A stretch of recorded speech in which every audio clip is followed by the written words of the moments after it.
अपन maths के जो previous year questions है उनको सॉल्व कर रहे हैं। तो उसमें प्रॉब्लम नंबर फर्स्ट है अपना सॉल्व करना है। ये लीनियर डिफरेंशियल इक्वेशन का क्वेश्चन है। क्वेश्चन है अपने पास 1 + y² dx equals to tan inverse y minus x dy। ठीक है, अब जो x वाली टर्म है और जो y वाली टर्म है उसको एक साथ ले आते हैं तो dx/dy हो जाएगा, करेक्ट। और जो x के पास जो टर्म है वो अपन इस साइड भेज देते हैं, तो ये tan inverse y minus x ये एज इट इज़ रहेगा, बट जो इधर का जो टर्म है वो इसके अपॉन में चले जाएगा क्योंकि ये मल्टीप्लिकेशन में इधर जाके डिवाइड में हो जाएगा। सो 1 + y² और इधर भी 1 + y²। ठीक है, अब जो ये माइनस वाला टर्म है, एक्स वाला जो टर्म है पूरा माइनस का है, तो माइनस का इधर अपन एक्स बाय वाई के पास भेजेंगे तो ये पॉजिटिव हो जाएगा। ठीक है, so dx/dy plus x upon 1 + y² equals to ये tan inverse y upon 1 + y² as it is. ठीक है, अब अपन कंपेयर करेंगे इसको ये वाली इक्वेशन के साथ। ठीक है, तो ये dx/dy plus x p of y equals to q, इसमें ये इक्वेशन में और ये इक्वेशन में क्या है, ये dx/dy as it is plus as it is ये x भी एज इट इज़ है। ठीक है, तो पी वाई की वैल्यू क्या मिली अपने को 1 अपॉन 1 + y², और q की वैल्यू क्या मिली tan इनवर्स y 1 + y²। सी p की वैल्यू 1 अपॉन 1 + y² और q की value tan inverse y upon 1 + y²। ठीक है, नाउ अब इसका इंटीग्रेटिंग फैक्टर निकालना है। इंटीग्रेटिंग फैक्टर का फॉर्मूला रहता है e⁻⁻ integration p of y dy। अगर यहाँ सपोज x रहता तो अपन x के रिस्पेक्ट में करते हैं। ठीक है, यानी p of x into D x, but इधर क्या है y है अपने पास, y की टर्म में है ना, इसलिए p of y dy। Integrating factor equals to integration 1 upon 1 + y² dy।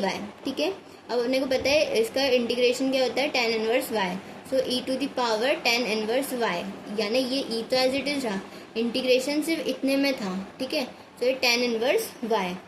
ठीक है, अब इसका कंप्लीट सोल्यूशन निकालना है। इंटीग्रेटिंग फैक्टर एक चीज़ रहती है और एक कंप्लीट सोल्यूशन रहता है। ठीक है, सो इसका फॉर्मूला रहता है इंटीग्रेटिंग फैक्टर इंटू एक्स। अब अपने को पता है जो इंटीग्रेटिंग फैक्टर है वो y के टर्म में है, सो अगर y के टर्म में है ना तो इधर x लिखेगी। ये याद करने की एक ट्रिक है, अगर इंटीग्रेटिंग फैक्टर y के टर्म में है तो इंटीग्रेटिंग फैक्टर के साथ कंप्लीट सोल्यूशन में x आएगा, और अगर ये x के टर्म में है तो इधर y आएगा, बट अपने पास अभी इधर फिलहाल क्या है y, सो अपन ये y के टर्म में इसलिए अपन x लिखेंगे। ठीक है, equals to integration q into integrating factor dy क्यों लिखा, बिकॉज मुझे पता है मेरा इंटीग्रेटिंग फैक्टर जो है वो y के फॉर्म में, so integrating factor into dy plus c constant. ठीक है, अब वही इंटीग्रेटिंग फैक्टर की वैल्यू क्या थी tan इनवर्स y, ये एज इट इज लिखी, into x as it is equals to integration का साइन। अब q की वैल्यू क्या है tan inverse y upon 1 + y², ये tan इनवर्स y 1 + y²। ठीक है, इंटू इंटीग्रेटिंग फैक्टर की value tan inverse y dy plus c as it is. ठीक है, अब इतना पूरा सॉल्व करने के लिए अपन इसको अज्यूम करेंगे यानी लेट करेंगे। क्या करा, tan इनवर्स y को अपन ने t सपोज करा। ठीक है, इसको डिफ्रेंशिएशन करा इसका।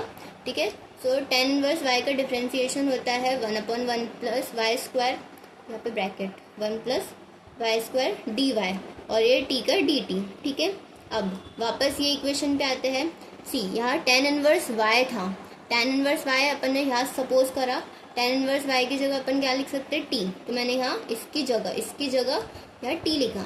अब जो था ये t हटा दिया तो क्या बचा, यहाँ 1 बचा सपोज। ठीक है, 1 अपॉन 1 + y² बचा, अपन 1 अपॉन 1 + y² dy ये है, ये 1 यहाँ का 1 अपॉन 1 + y² dy, इसकी जगह अपन क्या लिख सकते हैं dt लिख सकते हैं, तो मैंने ये dt यहाँ लिखा।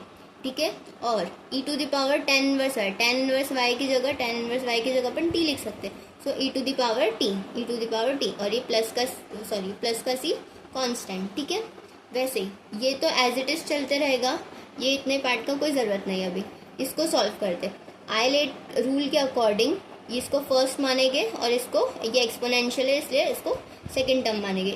इसमें यूवी रूल लगाएंगे, सो यूवी रूल के according u as it is into v का इंटीग्रेशन करने पर, यानी इसका इंटीग्रेशन करने पर ये एज इट इज आएगा, माइनस बड़ा इंटीग्रेशन आता है फिर ब्रैकेट में जो है फर्स्ट टर्म का डिफ्रेंसिएशन होता है, टी का डिफ्रेंसिएशन 1 होगा इनटू सेकेंड वाले का इंटीग्रेशन करेंगे तो भी e⁻t होगा और ये dt प्लस सी, ठीक है, t इंटू e⁻ as it is minus e⁻t का डिफ्रेंसिएशन e⁻t होता है प्लस सी। नाउ ये दोनों e⁻t कॉमन है इसलिए कॉमन निकाल दिया, बचा क्या t-1 प्लस सी कॉन्स्टेंट, ठीक है।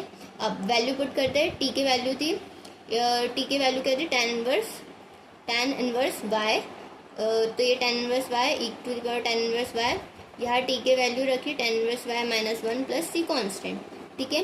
अब इतना जो पूरा टर्म है अपन इसको इस साइड करेंगे, यानी लेफ्ट हैंड साइड करा, तो ये पूरा इतना पूरा टर्म, तो ये जो सी है इसको अपन यही रहने देंगे, ठीक है। इतना पूरा टर्म को हटाकर अपन ने यहाँ लाया LHS के पास, तो क्या आया, ये e⁻tan इनवर्स y और ये e⁻tan इनवर्स y, ठीक है। ये दोनों एक दूसरे के मल्टीप्लाई में, यानी इन दोनों के साथ मल्टीप्लाई में, तो ये दोनों कॉमन निकल जाएंगे, ठीक है।